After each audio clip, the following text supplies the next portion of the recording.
Olá, muito bem-vindos novamente aqui no Mulheres que Fazem. Hoje nós vamos conversar com Carlos Gouveia. Ele é presidente da Aliança Brasileira da Indústria Inovadora em Saúde. Esse é um dos títulos, né, Carlos? Muito bem-vindo. Tudo bem? Muito obrigado, Beth. É um prazer estar aqui com você. Eu que agradeço você estar aqui. E conte um pouquinho para a gente o que é a Aliança Brasileira da Indústria Inovadora.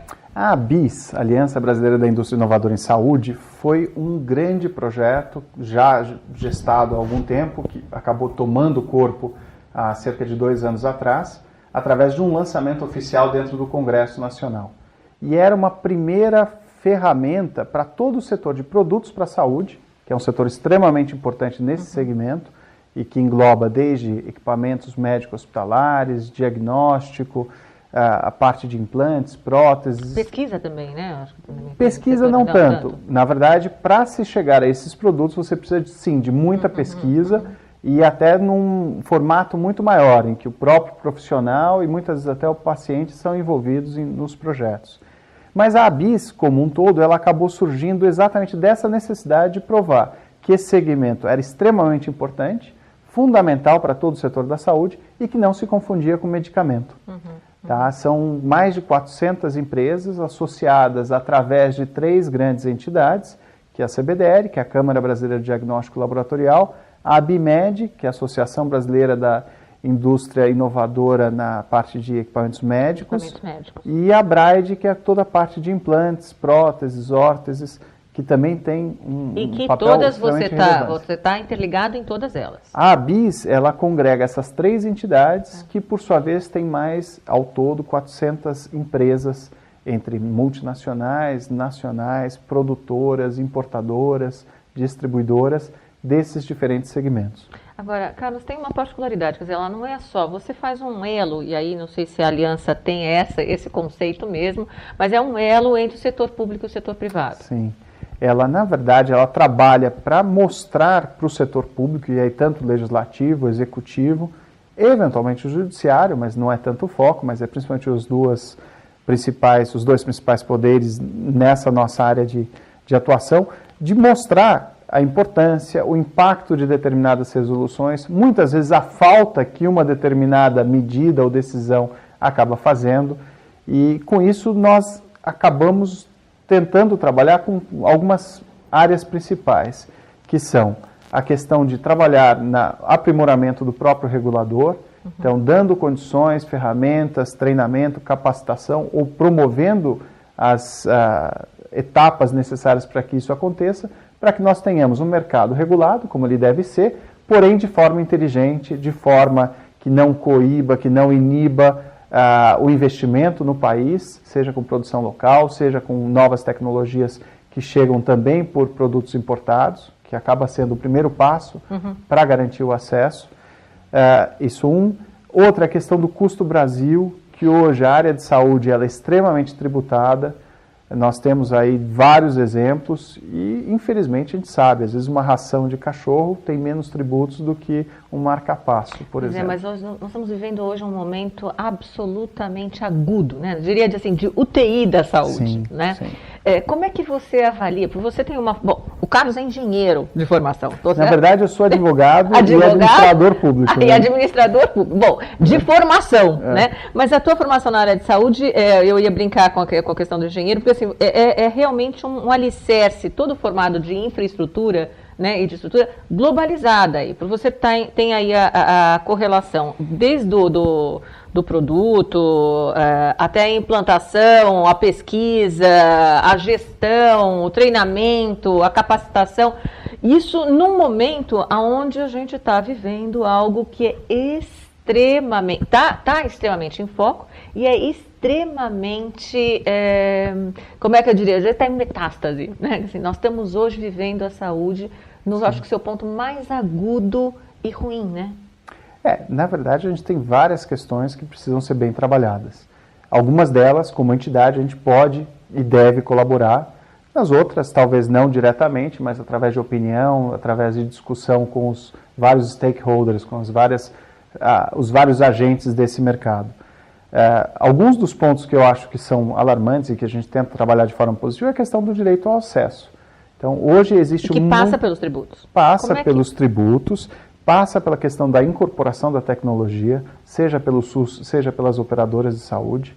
Então, hoje, você, para entrar com um produto no país, um novo produto, por exemplo, uma nova tecnologia que foi desenvolvida, digamos, na Alemanha, é um produto inovador e que vai ser, digamos, para um paciente oncológico.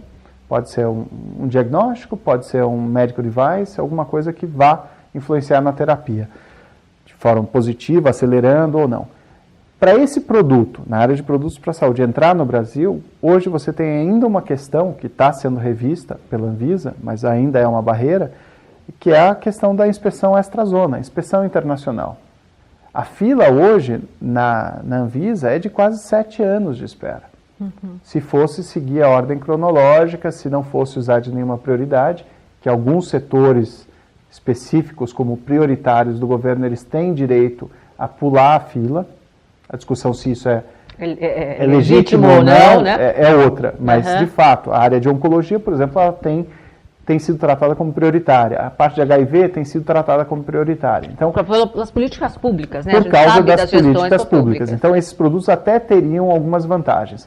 Mas um produto normal, ele teria que entrar na fila. São mais de 1.200, 1.300 empresas esperando a inspeção, que tem que ser feita por 2 agentes da Anvisa, e que, obviamente, demoram de 4 a 5 dias cada inspeção, e aí você faz o cálculo. São 11 inspetores, então por isso que a gente chega em quase 7 anos. Eu quero que vocês entendam o seguinte, que assim, nós temos tecnologia hoje no mundo altamente avançada para diversas patologias, as mais raras, as mais comuns, serem inclusive, né, algo muito mais efetivo no prognóstico de tanto no diagnóstico quanto no prognóstico de doenças. Sim.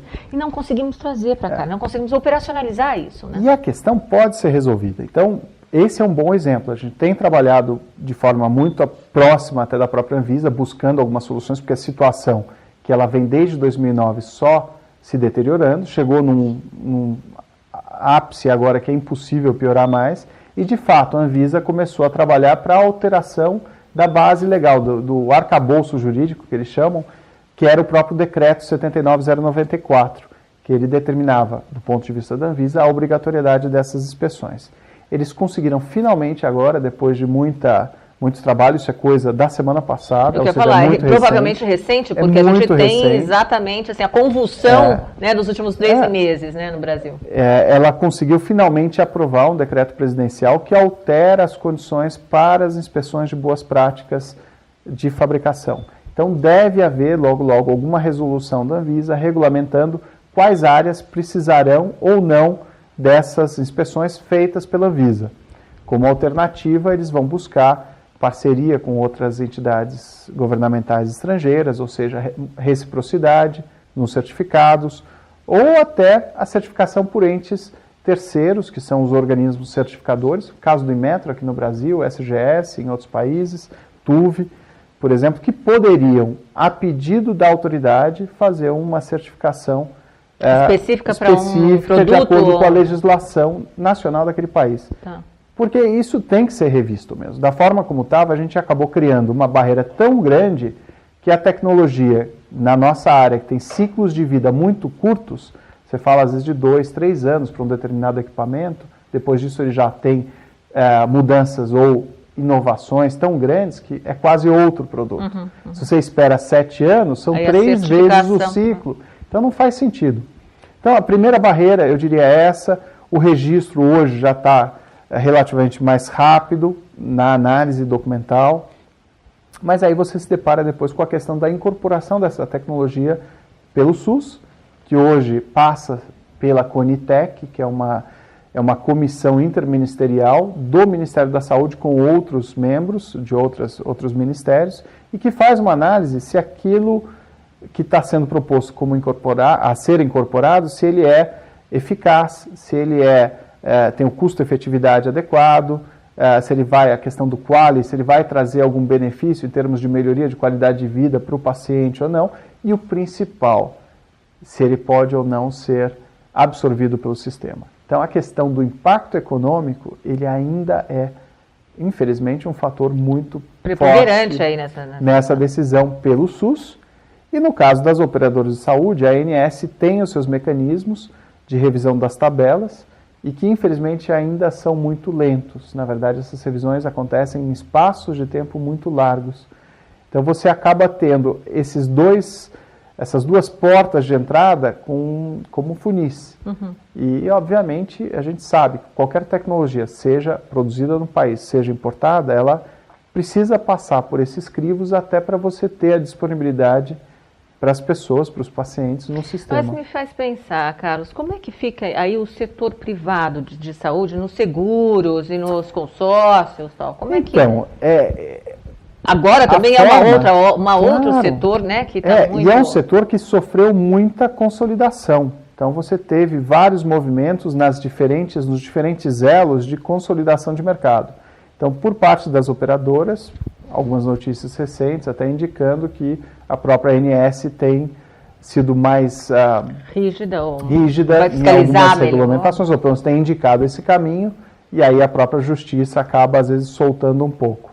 Mas é necessário ter regulação, porque os agentes econômicos, aí no caso as operadoras, acabaram se concentrando. Nós tivemos grandes aquisições, tanto no mercado interno como por empresas internacionais que fizeram algumas mudanças grandes nesse cenário.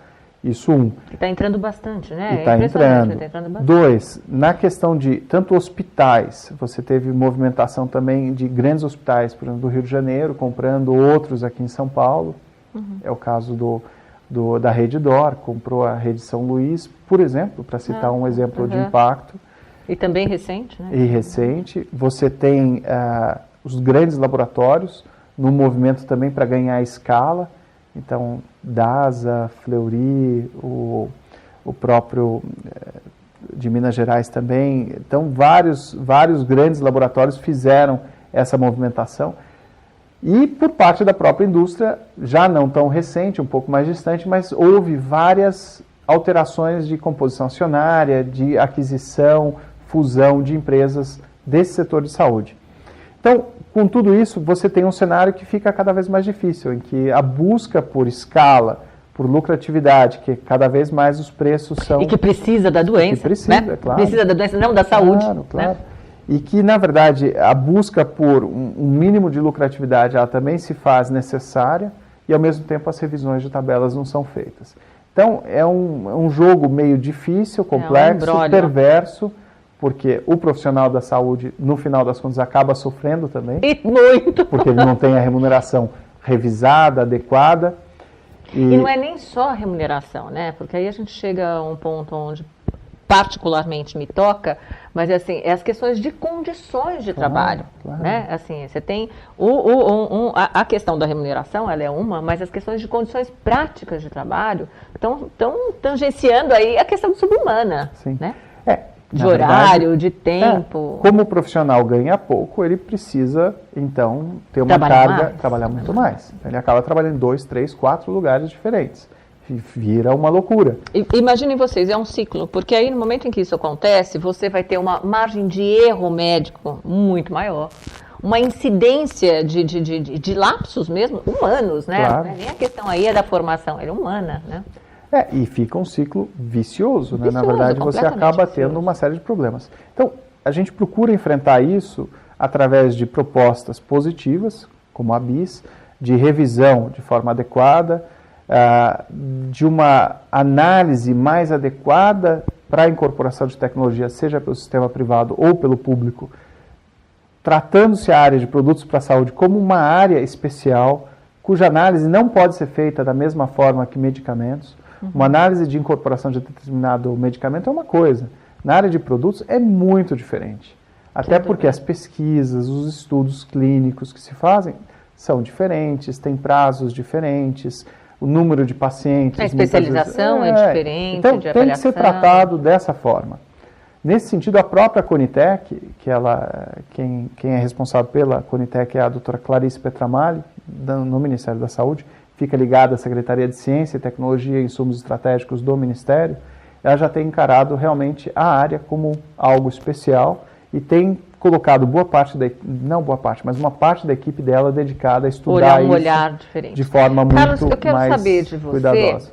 Como é que são os tributos aí, como é que a gente vai falar nessa questão, como é que está este encaminhamento, né? Como é que é o teu horizonte do Carlos aí, nesse setor, daqui para frente, mas depois daquele cafezinho, a gente já volta, vai rapidinho tomar seu café, sua aguinha e já volta que nós vamos estar conversando como é que vai ficar o setor de saúde nesse nosso Brasil. Até já.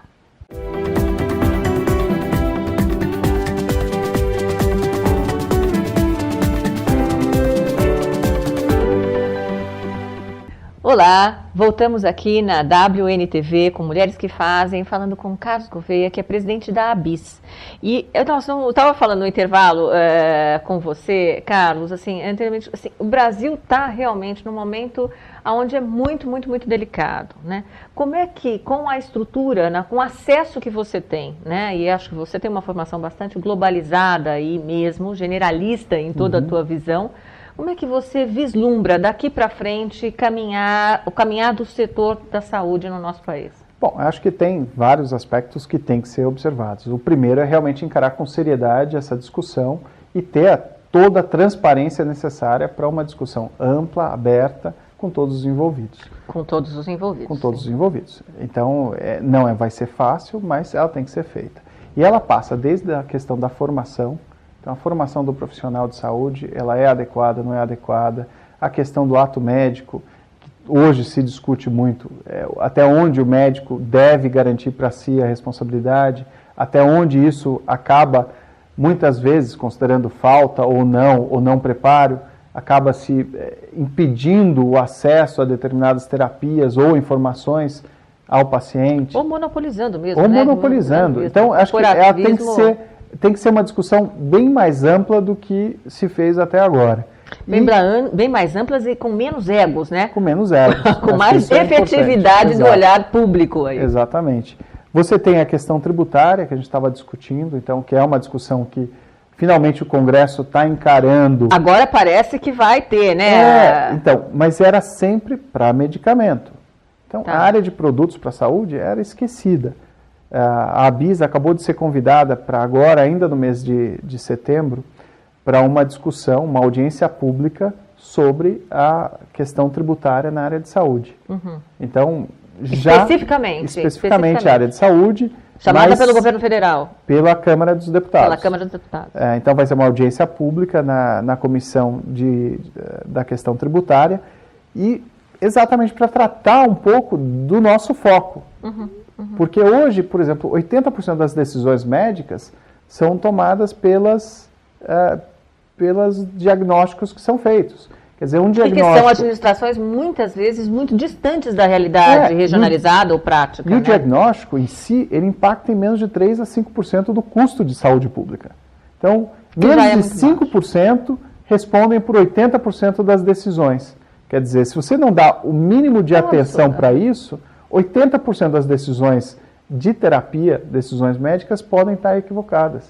Então, tem um desequilíbrio aqui. E que vai de novo, né? Tanto do setor de equipamento, de medicação, de gestão, de profissional. Isso não virou uma coisa tão complexa, porque são diversos setores aí, né? Então, a gente falou educação, a questão tributária, a questão da incorporação. Então, você tem que estar aberto para discutir novas tecnologias que muitas vezes podem trazer benefícios tão grandes que você tem uma redução global do custo de saúde pública. Se você está fechado para essa nova incorporação, obviamente você vai ter um custo que se carrega ainda com um sistema precário, um sistema ainda deteriorado, sem aquelas novas possibilidades de avançar, inclusive em várias outras frentes. E a incorporação de tecnologia de forma inteligente, adequada, sustentável, acho que essa é uma palavra importante. Chave. Porque não é que a indústria queira trazer tudo e qualquer coisa que se faça de novo. Não é isso. Acho que você tem que ter um olhar muito mais responsável, até como cidadão a gente tem que ter disso. No início eu falei da pesquisa, mas eu acho ela fundamental exatamente por esse olhar sustentável, claro. Né? Porque você precisa, nós temos hoje no universo, tanto da medicina, das ciências médicas, quanto de tecnologia, altamente avançado, mas nem sempre é o que nós aqui no Brasil estamos necessitando. Sim. Né? Então isso precisa ser pesquisado. Agora, para você ter uma pesquisa séria feita no nosso país, você precisa ter o quê? As portas, e as portas abertas. Então né? Você tem a questão da Conep, você tem que ter a própria Anvisa palpitando também. Subsídios. Né? Subsídios pela FAPESP, FINEP. Na verdade, vários mecanismos existem. A grande questão é que muitas vezes ou eles não são totalmente integrados, ou muitas vezes você consegue a aprovação da verba, mas não consegue a aprovação da pesquisa. Porque eles não são convergentes, né? Elas atuam de forma completamente isoladas, como subsistemas que não tem uma integração. E qual é o grande problema? Quem está trazendo a pesquisa não tem só o Brasil como opção. Ele tem outros países concorrentes. E aí, obviamente, se o Brasil vai demorar 180 dias ou 1 ano para dar uma resposta, e a Índia dá em 1 semana ou 2 semanas, obviamente a gente vai perder.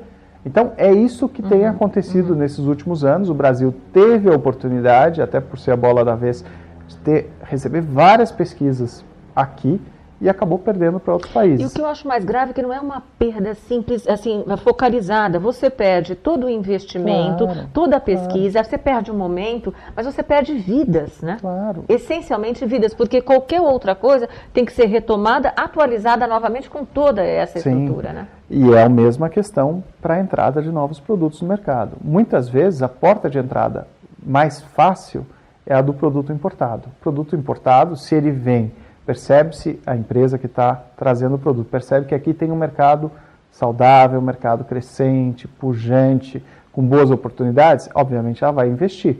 Investe em pesquisa, investe em treinamento, numa equipe local. O mercado cresceu mais ainda. Puxa vida, é tão importante, por que não fazer produção local? Já que eu tenho um mercado relevante, sustentável e com escala. Então, decide-se pela produção local, que aí pode, inclusive, transformar o Brasil numa plataforma de vendas e de exportação para outros países. Esse é o caminho natural das coisas. O governo, hoje, tem vários mecanismos dentro do Complexo Industrial da Saúde de incentivo para a produção local. O que se tem que tomar muito cuidado é que, muitas vezes, o discurso ou a discussão vai muito para a substituição de importação, como única forma de você salvar o Brasil. Não é bem assim. Isso me faz pensar como é que é a entrada nesse campo aí, como é que é a porta de entrada dos genéricos?